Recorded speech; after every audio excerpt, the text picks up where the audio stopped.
Acted quickly enough. Oh, they acted very quickly, yeah. And we acted also very fact-based and very much working with other countries and with the airlines. Okay? Mr. President, will you pardon Paul Manafort?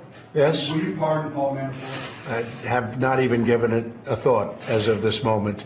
It's not something that's right now on my mind. I do feel badly for Paul Manafort. That I can tell you. What about the second set of charges? I don't know about that. They're going after him for state taxes? No, they're going after him in New York State.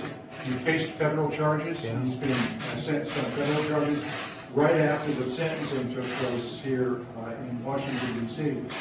The Manhattan District Attorney filed state charges against him, which would seem to be a way to get around the effect of any pardon that might be done. I don't know anything about it. I haven't heard that. I'll take a look at it. Yes, sir. Go ahead. Republicans in Congress are working on another bill on the national emergency declaration that would curb future presidents from being able to declare an emergency. Are you supportive of that effort? I'll have to take a look at what they're going to present. They are coming over in a little while just to present something, but we're in very good shape in terms of the money and in terms of the national emergency. Ultimately, we're in very good shape. And we've had great support from the House, from House Republicans, and we have great support from most, as you know, from most of the Senate, from most of the Republican Senate, because this is really a bill on border safety, border security, and it's a bill on I would say maybe more than anything else, we're here talking about drug trafficking, and you people know the subject better than anybody. We're talking about drugs. We're talking about human trafficking. This is a bill on human trafficking, on drugs, on all of the things that we're all gathered in this room. We brought up the problem with the Boeing and the jetliners. It's a big problem, but we were really here for another reason, and I thought we should bring this up because you're going to be having a meeting in about a half an hour with the FAA. But this is really a vote not on constitutionality because it's constitutional. It's not a vote on precedent because you take a look at what President Obama did with DACA and with so many other things. That was no precedent. This is a vote on border security, and it's a vote on drugs and trafficking and all of that. So, and I think most Republican senators fully understand that. Senator Rand Paul said that there are a number of Republican senators who are beaten up and pretty bloody because the White House has been going after them to not vote in favor of this bill. How much effort have you been putting into keeping Republicans with you? Yeah, nobody's beaten up. I said use your own discretion, but I think it's a bad vote if they go against. I think anybody going against border security, drug trafficking, human trafficking, that's a bad vote. The Democrats are for open borders. They're for crime. I mean, frankly, they're for crime.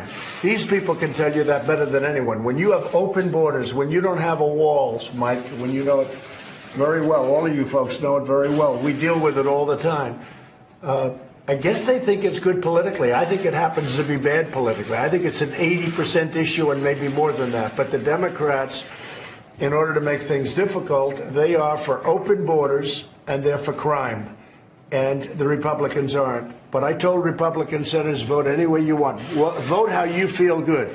But I think it's bad for a Republican senator. I also think it's bad for a Democrat senator to vote against border security and to vote against the wall. I think if they vote that way, it's a very bad thing for them long into the future. Steve? The China trade deal, does it have to include intellectual property? Yes, it does. It has to include everything. So it's possible this could all fall apart. Well, anything can, but I think we're doing very well. I would say that we're, and I tell you, I'm very open about it because I'm very happy the way we are right now. We're collecting billions and billions of tariffs. The money we have pouring in now, we've never had money like that pouring in from China. We are collecting billions and billions of dollars, mostly paid for by China. If you look at the 25%, a report was done where 4 points out of the 25% are paid for by us and 21 points are paid for by China. So we're in a very good position, one way or the other. I think the deal is going to be made. I think there's a very good chance the deal is going to be made. And I will say, officially, we're doing very well in the deal. So, but we'll see what happens. White House has seemed to be about 50-50 on the deal in testimony to Congress yesterday. What gives you? Well, I think you always have to be 50-50. 50-50 is very good. But I think even if you felt you're better than 50-50, you should never say it. I think 50-50 is good. What gives you optimism? They want to make a deal. China wants very much to make a deal. China has not been doing well. We've been doing unbelievably well. Our economy is the best it's ever been, just about ever.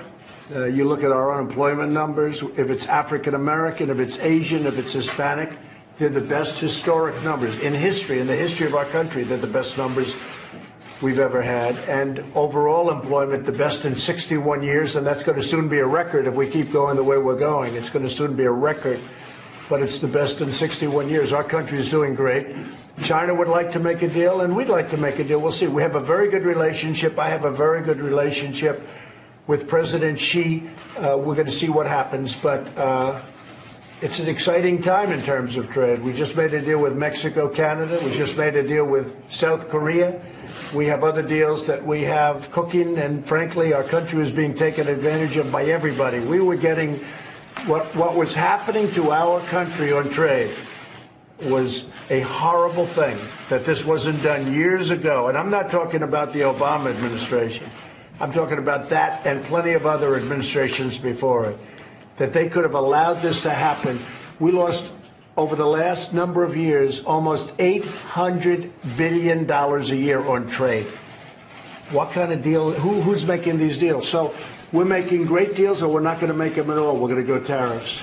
And are you in favor of nailing down a deal before the Senate so that all that would need to happen? Doesn't matter to me. I'll go either way. I think President Xi saw that I'm somebody that believes in walking when the deal's not done. And, you know, there's always a chance it could happen, and he probably wouldn't want that. That could be a reason, but we can do it either way. We can have the deal completed and come and sign, or we can get the deal almost completed and negotiate some of the final points. I would prefer that, but it doesn't matter that much. Shanahan, your pick for Defense Secretary. He's doing a great job. Shanahan is doing a fantastic job as the acting Secretary of Would you Defense. nominate? Well, I'm just telling you, he's doing a great job. Look at what we've done with respect to the caliphate in Syria. I was told by our previous person that it was going to take 2 years to knock it out, and I did it in 3 weeks once we started. Did it really in less. And I have a great group of people. We are surrounded by some tremendous talent in this building. We have great secretaries and a lot of great people. I don't think they get the credit for the job they're doing. Look at it. You take a look at the economy. You take a look at regulations. You take a look at tax cuts. You take a look at all of the things that we've done. We have great people in this government. Any update on North Korea? No update. No. You have any idea when Seem to have a very good relationship. We'll let you know about it. Any idea when the Mueller report is coming down? I have no idea. Have no idea. I can only tell you one thing. Again, that was proven today. No collusion. There's no collusion. There's no collusion, and there hasn't been collusion. And it was all a big hoax. And you know it. It was done and stated by the Democrats because they lost an election that they should have won, because the Electoral College is a big advantage for Democrats, not for Republicans. And they should have, and I ran the clock out. We ran the whole thing. You ran up the East Coast from North Carolina to Pennsylvania. Then we go up to Wisconsin and Michigan, states that hadn't been won for many, many years. We won those states. And they said, how do we solve this horrible problem? We lost an election that in theory, some people, I didn't, but some people thought they were going to win, right? And they said, I have an idea. Let's blame Russia. It was a hoax. It was all a big hoax. And now you're seeing it. Today, again, no collusion. The other day, no collusion. There was no collusion. When I had to go to Wisconsin, I went to Wisconsin. When I had to go to Michigan and Pennsylvania and South Carolina and North Carolina, that's where I'd go. When I had to go to Florida, which we won easily, I went to Florida. You don't call Russia when you go to Florida. Russia won't help you much. Have a good time, everybody. Thank you. Thank you. Thank you very much.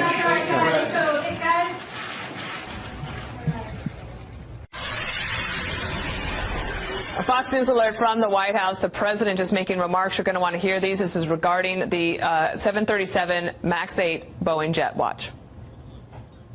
A couple of other complaints. We've had a very, very detailed group of people working on the 737-8 and the 737-9 new airplanes. We're going to be issuing an emergency order of prohibition to ground all flights of the 737 MAX 8 and the 737 MAX 9 and planes associated with that line. I've spoken to Elaine Chao, Secretary of Transportation, Dan Elwell, Acting Administrator of the FAA, and to Dennis Muhlenberg, CEO of Boeing, and they'll be available shortly after our conference today. They are all in agreement with the action.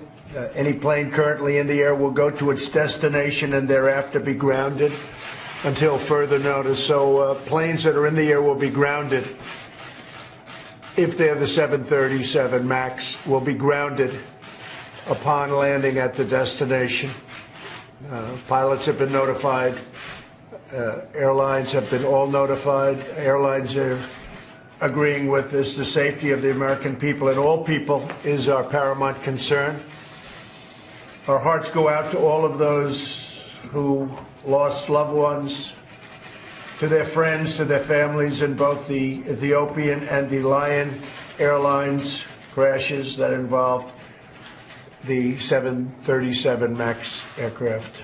It's a terrible, terrible thing. Boeing is an incredible company. They are working very, very hard right now. And hopefully they'll very quickly come up with the answer.